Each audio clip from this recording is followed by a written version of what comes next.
이번에 강의할 51강에서는 바로 이세라고 하는 사람이 신하의 직언을 듣기를 거부하고 이러한 것들이 바로 진나라의 멸망을 촉진하게 되는 것입니다. 모든 지금 중국 천지에 밀란이 일어나고 있다라는 그 말조차도 듣기 싫어한 것입니다. 바로 이것은 뭘 의미하느냐? 자기가 듣기 좋아하는 말만 듣고 싶어 하는 것입니다. 조금이라도 골머리 아픈 일이라면 아예 신경질이 나는 사람이라고 보면 되는 것입니다. 바로 이렇게 철없는 이세가 그리고서도 나라가 멸망하지 않는다면 이건 하늘에 눈이 없는 것입니다. 자, 원문을 보면서 말씀드리기로 하겠습니다. 자, 진나라 이세는 아첨하는 것을 좋아하고 직언한 사람을 싫어해서 옥에 가둬버리는, 지금 중국 천하에 온통 밀란이 일어나고 있는데도 밀란이 일어났단 말 그 자체를 듣기를 싫어한 것입니다.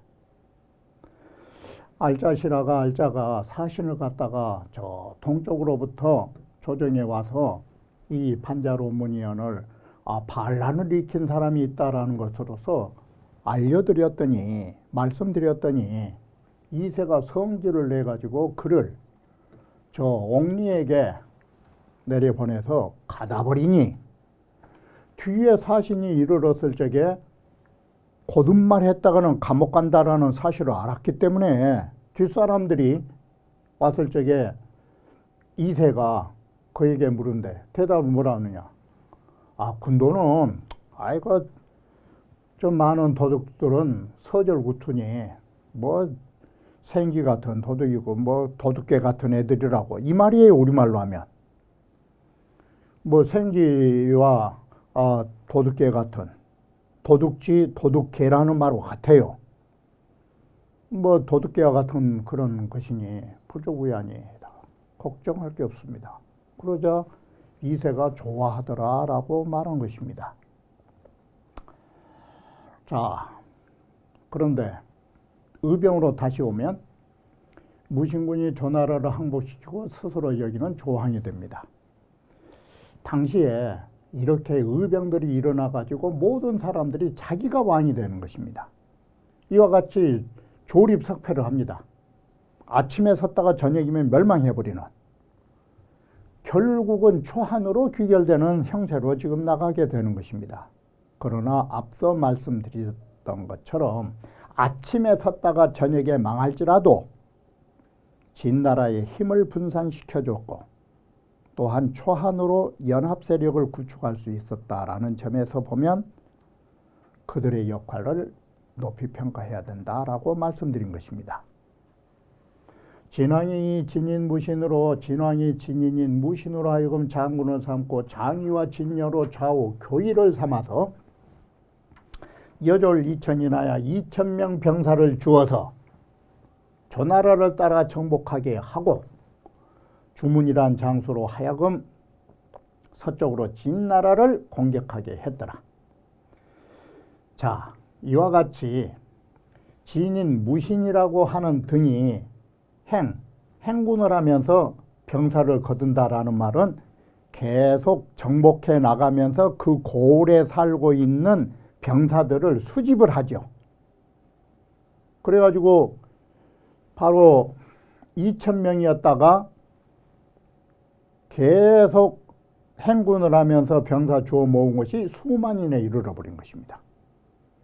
그래서 무신을 이제는 무신군이라고까지 호칭하게 되고 바로 수만 명의 병사가 조나라 30여 성을 항복시키게 이른 것입니다. 바로 이와 같이 밀란이라고 하는 것이 진시황에 대하여 얼마나 반감이 있었던지, 이런 훈련도 안 되는 수만 명을 가지고 단숨에 조나라 30여 성을 항복시키는 이런 쾌거가 일어나는 것입니다. 이것은 그만큼 이세에 대한, 진시황에 대한 불만이 반영된 것입니다. 8월에 무신군이 이제는 자기가 왕이 됩니다. 조나라 왕이. 이렇게 의병만 세웠다 하면 자신의 사리사욕을 보여주게 된 것입니다. 자, 이 와중에 유방이와 항량이와 또 전담, 이 수많은 사람들이 우후죽순처럼 일어나는 것입니다.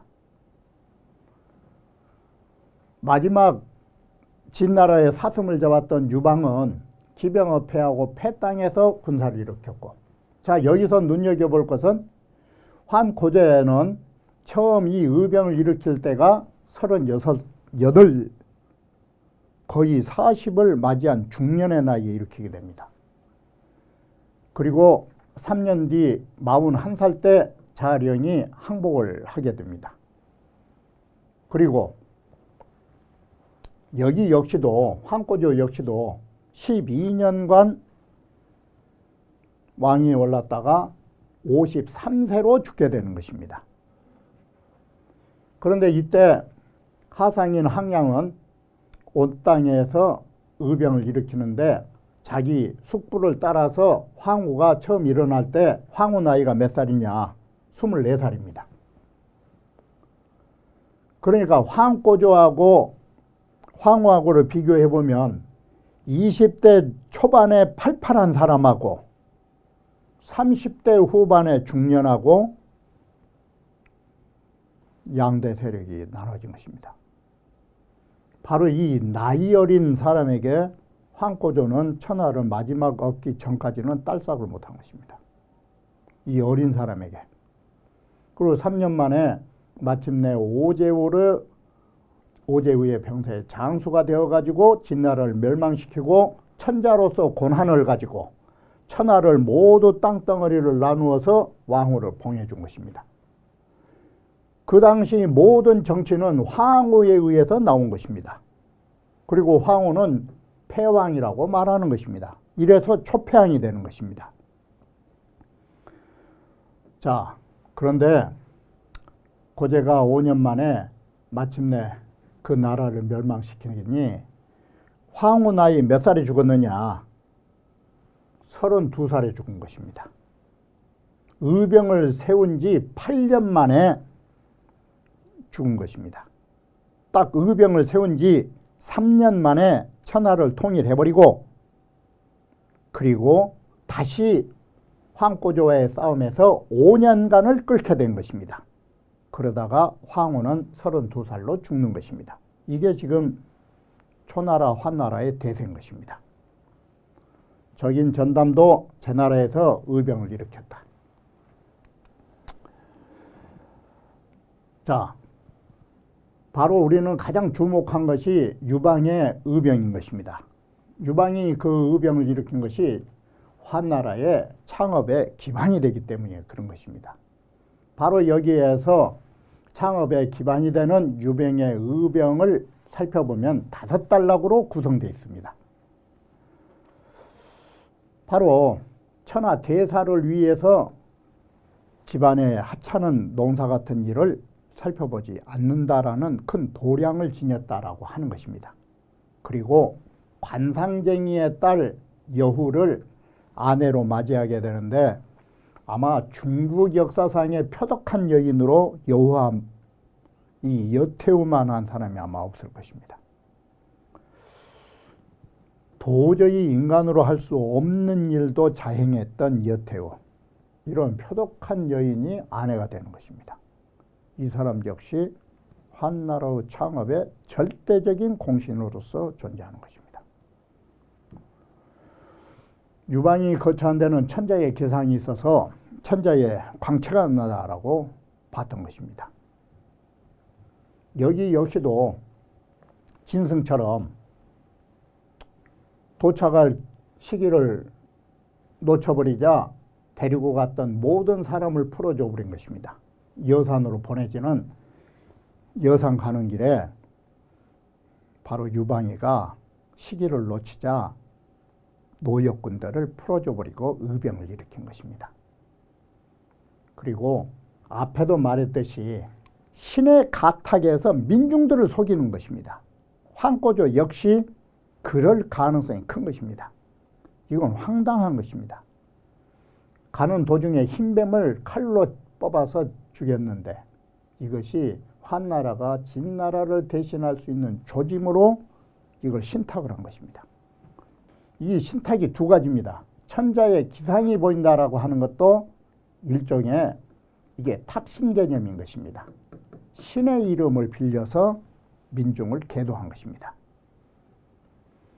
그리고 소하와 조참이라고 하는 사람이 폐공을 맞이해서 이때 의병을 일으키는 초석을 마련해 준 것입니다. 바로 이 단락에서 우리는 이 6단락의 소절목으로 살펴보게 될 것입니다. 자, 천하대사를 위해서 집안일을 돌보지 않은 사람, 유방의 자는 개, 사람 됨됨이 웅준용한이라고 하는데 웅준이라는 것은 코가 우뚝하고 이마가 훤칠하게 잘생겼다를 웅준용한이라고 하는 것입니다. 준이라고 하는 이 준자는 코를 말하는 것입니다. 코가 우뚝하고 용한이라고 하는 것은 용의 얼굴이라는 건 다른 게 아니라 이마가 잘생긴 것입니다.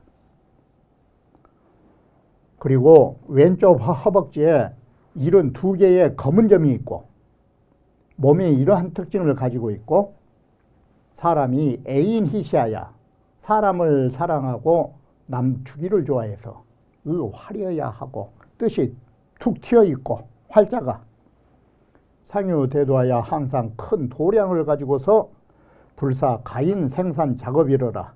집안 사람들의 생산 작업이라는 것이 살림살이 그런 일을 일삼지 않은 그러한 면모를 보여줬다라고 말하는 것입니다. 자, 사기 본기에 보면 어떻게 해서 의병을 일으켰느냐. 환꼬조가 일찍이 함양 땅으로 부역을 가는데 부역을 갔었는데 종관 진황제하고 실컷 방종하다 이 말은 실컷 진황제를 구경하고서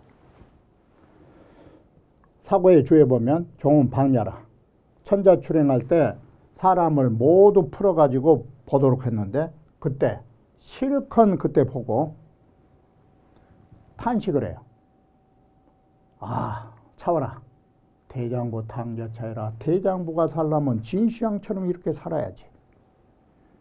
우리는 여기에서 대비를 해서 한번 보시면 환꼬조와 황후가 어떤 성격인 줄을 알 수가 있어요. 환꼬조는 진시황의 노는 그 모습을 보면서 행차를 보면서 부러워해요. 이게 나도 그렇게 정말 하고 싶다라는 부러운 마음을 갖는 거예요. 그런데 황후는 어땠느냐. 황후 본기 보면 진시황제가 회계산으로 놀러 왔는데 놀러 와가지고 절강을 건너가는데 그때 항량이하고 항우 항재기가 함께 구경을 했어요. 구경하면서 항재기는 뭐라고 말하느냐. 피 같이 대하라. 저놈 것을 갖다가 내가 뺏어서 내가 대신 누려야 되거든. 이게 황후하고 황꼬조의 성격 차이예요. 황후는 이렇게 강경해요. 강경한 성질을 가지고 있고 환고조는 이렇게 유연한 성질을 가지고 있는 것이에요. 한마디로 갱성주의자와 강경한 성질의 주의자와 연성주의자예요. 전혀 다른 속성을 갖고 있는 것이에요. 그래서 진시황을 보면서 느낌과 하는 말이 달라요. 나는 저것을 확 뺏어가지고 내 것으로 해버려야 되겠다고. 아, 대장부는 이렇게 살아야지. 부러워하는 것. 그래서 이 강경한 것은 뭐냐면 용심을 낸 거예요. 남 잘된 꼴을 못 본 거예요. 바로 이것이 황후의 성질이에요. 황꼬조는 부러워해요. 그러자 항량이 그 황후의 입을 막으면서 무망언하라. 헛된 소리 마라. 조구라. 우리 일족들 다 죽는다. 그러면서도 항량은 이런 말로써 마음속으로는 황후를 기특하게 여겼더라. 관상장의 딸 여후를 아내로 맞이하게 돼요. 바로 이 선보라는 땅에 이게 산양현이란 선보 땅인데 선보인 여공이란 사람이 호상이라 사람들을 상을 잘 봐요. 다시 말하면 뛰어난 관상쟁이에요. 견, 개, 상모하고 환꼬조의 상모를 보고 이 말은 한꼬조의 얼굴을 보고 인중경기에 인하여 중히 여기고 환꼬조를 공경하면서 말을 해요. 신이 상인다이로되 내가 사람들 상 보는 것을 많이 봤지만 우리말로 하면 이건 한자 새긴 순서고 내가 많은 사람들을 관상을 봤는데 무여계상하니 바로 당신의 얼굴상만 같은 사람이 없다. 당신이 최고의 관상을 가지고 있다. 그러니 온 개는 스스로 몸조심을 해라. 이렇게 말하고 신유식녀하니 나에게 우리 아식 내가 낳은 딸 하나가 있는데 식은 생야라 내가 낳은 딸이란 소리예요. 기소생지녀를 말한다. 온이 기추처 반오라. 온컨대 밥이나 질 때 챙이질을 하고 청소나 하는 그 첩으로 삼기를 원합니다. 다시 말하면 내 딸을 주겠다. 그러니 사위가 되었으면 한다. 그래가지고 마침내 유방이에게 그 여인을 시집을 보낸 것이에요. 그 사람이 바로 그 표독스러운 여태우예요. 이런 과정 속에서 부인을 맞이하게 되는 것입니다.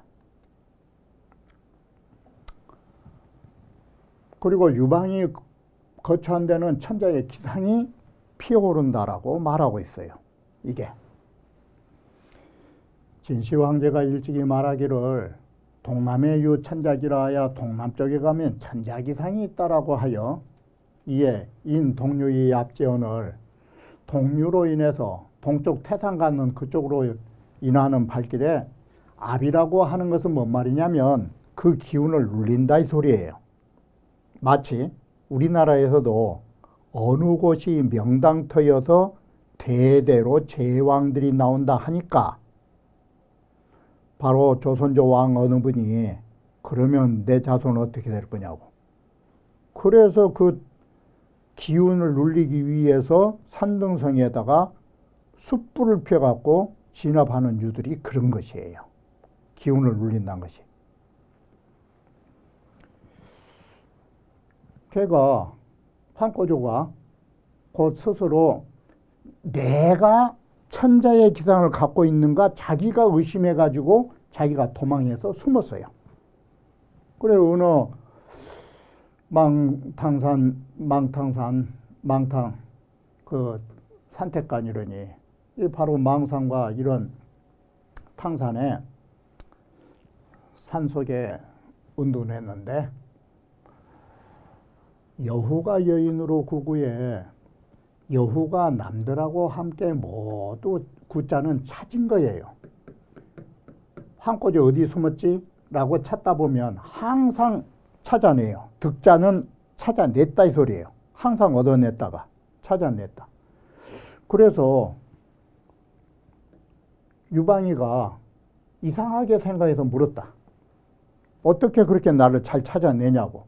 그랬더니 여후가 뭐라는 거는 개소개상에 바로 당신이 머문 위에는 상유운기라 항상 구름이 떠 있습니다.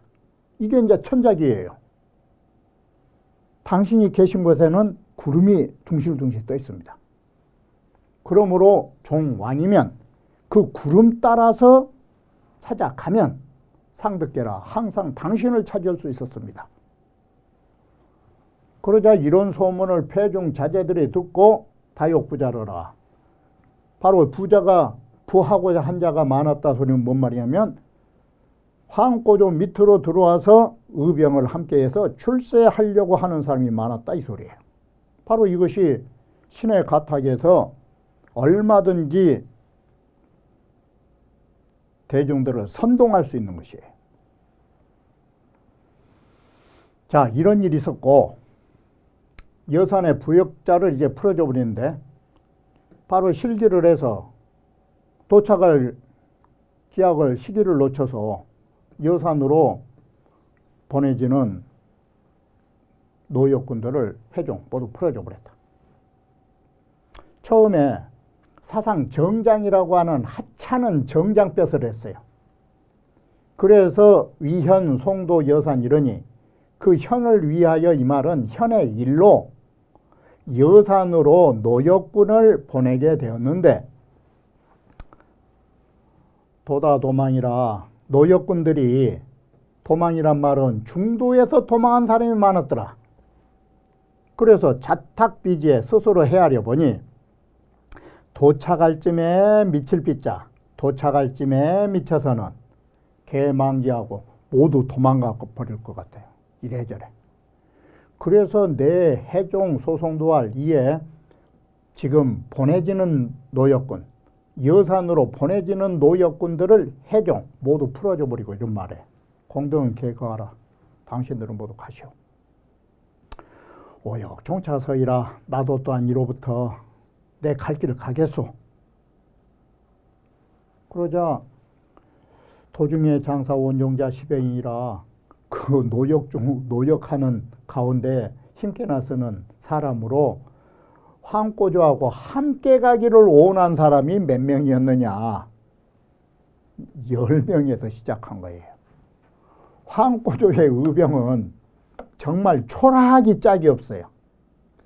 이게 10명이라면 동네에 가서 손들고 나오시오 해도 10명이 모여진 거예요.